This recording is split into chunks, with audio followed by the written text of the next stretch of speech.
Videos like these are made possible by viewers like you, who support the channel through Patreon, channel memberships, and stream donations, as well as everyone who checks out our rebalance server at www.badweaponrehab.tf.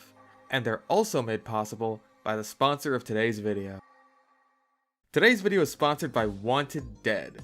They're back once again, with a new sale and a new update for you to enjoy. If you missed out on getting Wanted Dead when it was on sale last time, now is the perfect time to grab it for yourself or give it as a gift for the holidays.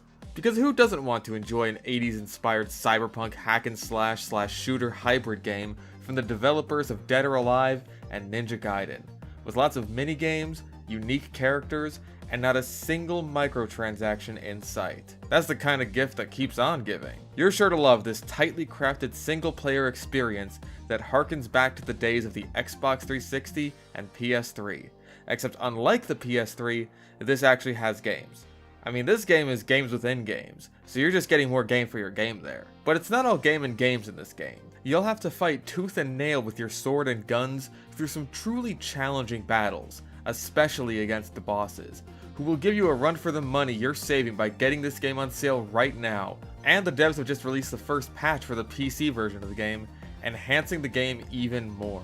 And you can expect this update to come to console players in about 3 weeks, with more patches to come in the future. Right now, the game is available on sale for 50% off, and it'll be on sale on Steam until January 4th. The game is also available on the Epic Game Store, as well as for PS4 and PS5, and Xbox Series X and S, as well as Xbox One. Check the link in the description, and check out the game. Thanks again to Wanted Dead for sponsoring this video, and let's get back into it now.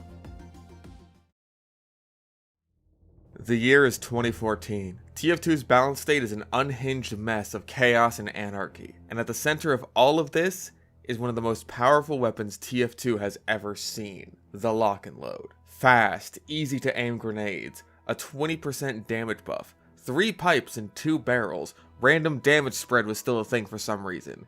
It was truly a lawless time. And then it got hit with the nerf hammer and yeah, it alright now. Wait a second, alright? What do you mean, it alright? It's not objectively the best option to use in every situation anymore? Well, that clearly means this weapon has no value whatsoever and deserves to be thrown straight into the landfill to be pecked at by seagulls like a modern-day Prometheus. Why does this happen so frequently? And listen, the Loch-N-Load is no Prometheus. He's not out here giving us fire from the very peaks of Mount Olympus itself, but it's still a fun and useful weapon, damn it. So here's why I'm speaking in defense of the Loch-N-Load. In fairness to its detractors, the Loch-N-Load has got one of the biggest hits from the nerf hammer this game's ever seen. That 20% flat damage buff I was just talking about was bumped down to a 20% damage buff against buildings specifically. Ouch. On top of this, you also have a few downsides to go along with it, like the lack of rollers due to grenades vanishing on impact with the surface, a 25% smaller explosion radius, and 1 less pipe in the clip. Wow, Fish, that sure does sound like garbage. You're a hack fraud for defending this thing. I'm gonna punch you in the penis. What other positive stat could possibly make up for all the— oh. Yeah, that's pretty good. Okay, so there's a lot more going on with the Loch-N-Load than just that simple projectile speed buff. See, in TF2, projectiles are affected by air resistance. So when stock grenades tumble through the air, that's not just visual flair, they're really tumbling through the air, and that's how they arc so strongly. There's also a tiny bit of random spread in there too, so if you ever feel like your pipe aim isn't up to snuff, now you have something to blame it on. The Loch-N-Load's pills, meanwhile, do not tumble, meaning they're affected by air resistance much less than the other grenades. They fly straight through the air, and they fly fast, and they fly far. What this one little stat doesn't tell you is that it gives your grenades an increase in their range. And the stock grenade launcher can already act as a sort of pseudo-sniper rifle in ideal circumstances, so the Loch-N-Load specializing in that attribute makes it pretty powerful at long ranges, especially on more open maps. It's for this reason that I find the Loch-N-Load to be particularly applicable on payload maps especially. Maps like Swiftwater, Barn Blitz, and Phoenix, with a whole lot of wide open spaces to stretch your grenade's legs in. Some 5CP maps also share this trait, but it's worth it to look around at different maps from different perspectives to see just what you're capable of. Much like how the Scottish Resistance asks you to treat choke points like a sniper sightline, here the Loch-N-Load asks you to treat sightlines like sightlines. And being a demo man version of a sniper has its perks. including against actual snipers. Your pills move insanely fast, and they arc, meaning you can kill or scare off a sniper without him being able to see you from great distances. And you can pair it with the Quickie Bomb Launcher for the ultimate long-range demo experience. Or if you want to get people irrationally angry at you for some reason. But remember, this range is tied to a faster projectile speed overall, and that can make things both easier and harder for you. Easier because it feels like sometimes these grenades just fucking magnetize the people you're trying to kill, and harder because other times your muscle memory is going to have some problems with this, especially if you play a lot of stock demo. The shallower arc and faster pipes can really trip you up if you're not used to using it,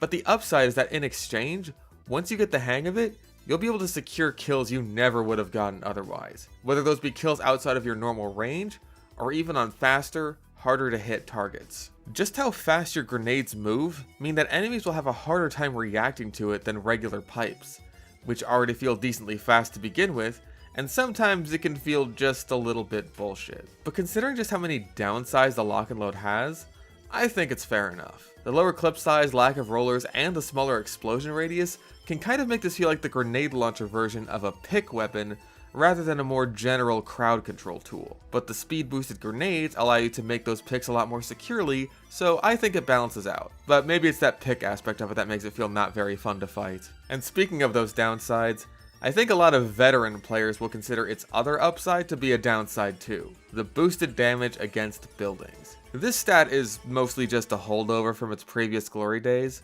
but it's far from vestigial and does still have its uses. I'd say the situation where this does actually act as something of a downside is against dispensers with groups of people on them. For one, because the smaller explosion radius means you simply aren't doing as much damage to the people crowding around it, and secondly, because destroying the dispenser in 2 hits instead of 3 means you're not taking advantage of the splash damage it can offer you to nearly the same degree. Against teleporters, you're better off going for a sticky trap to catch whoever decides to come out of the teleporter on top of destroying it all at once, and also for the funny. But easily the situation where this comes in most handy is against sentries. The damage buff really comes into play against sentries, and lets you 2-shot them from a distance while having a higher blast radius than a direct hit soldier would. Meaning even though the blast radius is smaller than stock, you can still deal some pretty hefty damage to the engineer, either killing him or forcing him to abandon his post in the process. This is an aspect where the long-range applications of the Loch-N-Load can come in especially handy. 2 long-range pipes taking out a sentry can put you in roughly the same shoes as a direct hit soldier. Actually, the direct hit is fully capable of one-shotting a light class, while they removed this functionality from the Loch-N-Load. Clearly, this means that Valve is biased towards soldier by letting him keep the direct hit, which is an obviously overpowered weapon, and they're also probably racist against Demo Man. Here, you can read a post I made about this topic on my favorite subreddit. Yeah, thanks, I'll get right on that. No need to thank me. Another day saved, another minority's honor protected. Okay, good, he's gone. Let's talk about the old damage buff. I've heard maybe 1 billion people, give or take, equate the direct hits damage bonus to the old Loch-N-Loads. I mean, they're both explosive class primary weapons that deal extra damage and allowed the class in question to one-shot light classes. They're basically the same, right? Okay, so people get confused as to what the fuck the deal with why the Loch-N-Load got nerfed in the first place even was, because a lot of it centers around random damage spread, the ugly cousin to random crits that not a grimy soul on this planet misses. See, when the Loch-N-Load gave you 120 damage grenades, that could go well past the 125 HP threshold of light classes, and so then in 2014, they nerfed the random damage variants on grenades specifically to nerf the Loch-N-Load so it couldn't one-shot people anymore. And then they buffed the shit out of it on top of that, and then in Gunmetal the next year they decided, fuck it, this stupid ass mechanic is just not worth it anymore, and removed random damage spread and nerfed the Loch-N-Load to the state it's currently in the very same update. This left a lot of people confused. If damage spread was the problem with the Loch-N-Load, why nerf it in the same update that the mechanic was removed? And why does the direct hit get to keep its damage boost? That's not fair.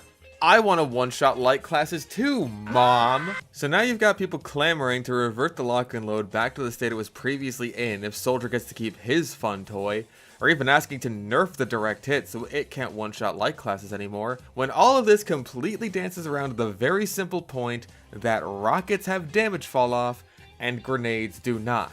That's why the direct hit can one-shot light classes, and the Loch-N-Load can't. A light class who sees a direct hit soldier has to go out of his way to think, oh man, I am gonna run a circle around the face and I'm gonna die now?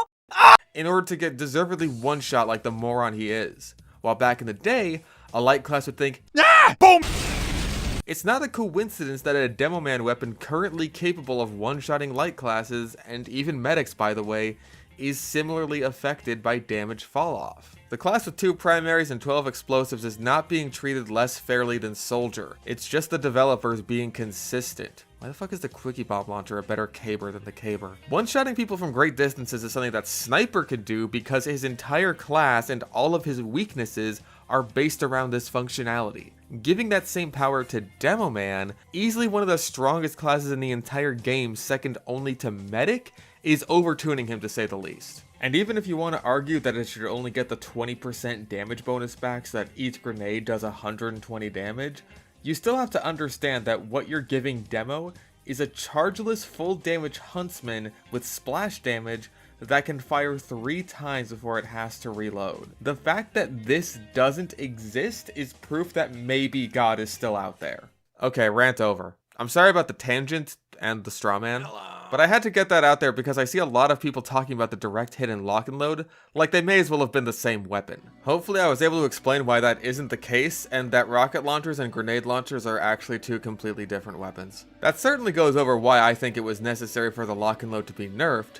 But what about the results of that nerf? Well, I think it left us with a grenade launcher that's more specialized than something like Stock or the Iron Bomber, without being nearly as unintuitive or user hostile as the loose cannon. The downsides definitely come into play, especially I would say that lack of a 4th grenade, making things like fighting heavies feel a lot more down to the wire, even if hitting each individual pipe is easier. Another situation where the lower clip size can really hinder the Loch-N-Load is when you're playing Hybrid Knight. Your average Hybrid Knight needs all the grenades he can get, since his explosive capabilities are limited without a sticky bomb launcher. The long-range pipes don't really help you all that much when your whole playstyle revolves around closing the distance on your enemies with your shield charge anyway, and unlike the Iron Bomber and loose cannon, the Loch-N-Load doesn't give you any special movement capabilities, leaving it easily the weakest option to use for Hybrid Knight play, unless you just really want to get around a sentry. But overall, it's still a fun and powerful weapon in the right hands. It's not usually the optimal choice, but I think it's situationally viable enough to justify its existence as a side grade. This is a stretch, but maybe the existence of the Iron Bomber and old Loch-N-Load has colored a lot of demo players' perceptions on what a stock side grade should be. Rather than something situationally better than stock, but worse in other cases, it needs to be effectively exactly the same, or else just straight up better. Maybe not having all that many primary choices helps with that perception, but I think if you look at the Loch-N-Load in the context of a lot of other classes' unlockable side grades, it doesn't really feel that far off from something like a Beggar's Bazooka or maybe a Frontier Justice in terms of balance. These items are situational with some significant downsides, but still fun, effective, and interesting weapons to use. I ask you, which is more interesting? Every unlock being another stat tweak like the Tomislav or the Iron Bomber? Or something that fills a specialized niche very well the same way the Loch-N-Load does, while still doing just fine, although worse than stock, even outside of that comfort zone. I personally think that— excuse me, did you say that the perception of Demo Man players was colored earlier? Sounds kind of racist to me. I'm gonna pee my pants.